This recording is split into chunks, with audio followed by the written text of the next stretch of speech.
Welcome, welcome, welcome. This is the Bird's Eye View, and we are back. Unfortunately, as you can see, I am all alone, so it is what it is. So, I watch a lot of movies and TV. So this kind of headline, about the writers' strike and what it's all about. And if you haven't been following along, you can see this headline that says, "I got a check the other day for $8. TV and film writers share why they're on strike." You can see the little sign is, "I see rich people, right versus wrong." And so kind of what this is about is the Writers Guild of America had a contract that was initiated prior to all these streaming services really taking flight, right? Is pre-pandemic, the streaming services really kind of had taken off, and they're kind of being a lot more successful, and it wasn't really written into the original contract. And so the way that these people were getting paid by like the season and the series or the movies and things doesn't really work with the way the streaming service does their thing. So it says in the last decade, the median writers produced declined by 4% or 23% after adjusting for inflation, according to the WGA, the Writers Guild of America. Screenwriters' pay declined 14% in the last 5 years after inflation as well. Okay, so let's back up because this is kind of the thing, right? Is their pay declined by 4%. Okay, so if you made $8 for a TV series and that's down by 4%, I don't really see that you're getting paid any different than you would, right? Now, the 23% after inflation, but the thing is, we're all under the same level with inflation, right? So everybody's affected by the inflation. I didn't get a raise for inflation. Nobody gets a raise for inflation. That's what inflation is, right? It's the lessening of the dollar. That's what inflation is. So for you to complain that you want to be adjusted for inflation, that's misrepresenting the actual fact that's going on here. The simple fact is your pay declined by 4%. That's the actual adjustment, right? Okay. So here's the thing with that is, like with any service or any job, it's supply and demand, right?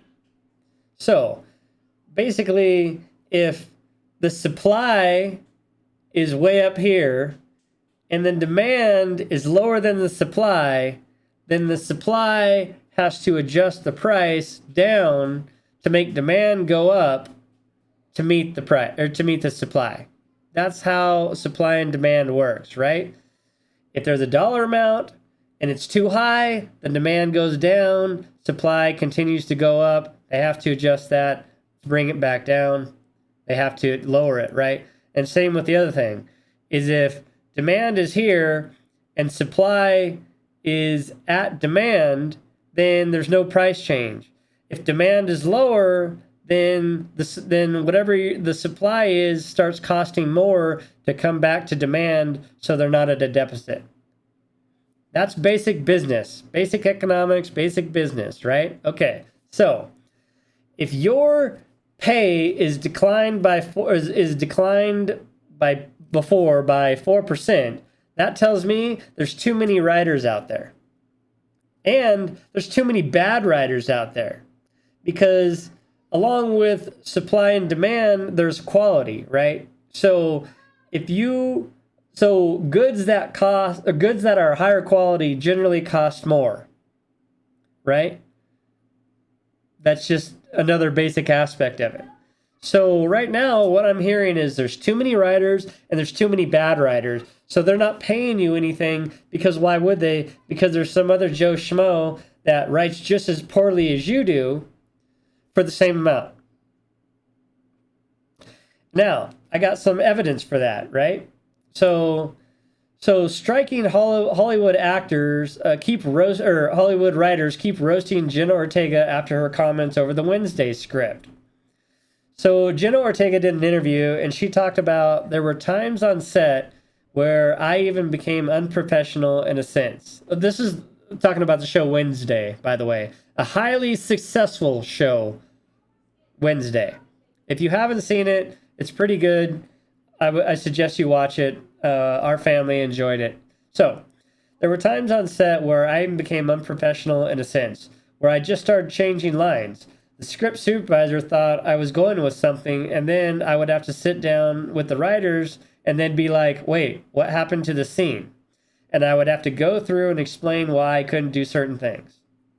Now, this excerpt is taken slightly without context. So basically what she was saying was, from her perspective as Wednesday, in character, Wednesday wouldn't say these certain things or wouldn't do these certain things because it doesn't fit Wednesday's whole persona, right? She's this goth girl with this, straight demeanor, so she's not going to go and laugh and tell jokes and go, oh, how cute is this dress, and things like that, right? So the writers would write this stuff in, and then Jenna Ortega would be like, this doesn't make any sense. Wednesday wouldn't do that or wouldn't say that, so she would change the lines. Well, okay. The evidence is Wednesday was a highly successful show, right?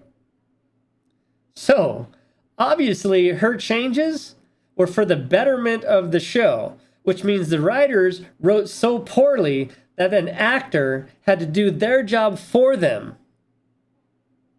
Which is why they don't make any money, because they suck at what they do. That's kind of the problem, right? If you're a good writer, you're going to get paid more. The actor isn't going to have to adjust the lines to make it make sense because it's already going to make sense. But if you're a shitty writer, then when the actor's going like, this doesn't make any sense in this character, and she's changing the lines, and then the show is a huge success, that only tells me what she did fit the show and made it more of a success. So, back to the supply and demand. If you're a shitty writer and you're complaining about getting paid $8, guess what? Quit. They won't miss you, and everybody else's pay will go up. So that's pretty much all we got. Thanks for listening to my rant. So if you leave a like or a comment, tell me what you think about the current writing of these TV shows. Because I think it's pretty bad. But with that, we're out of here for now. Much love all. Catch you next time.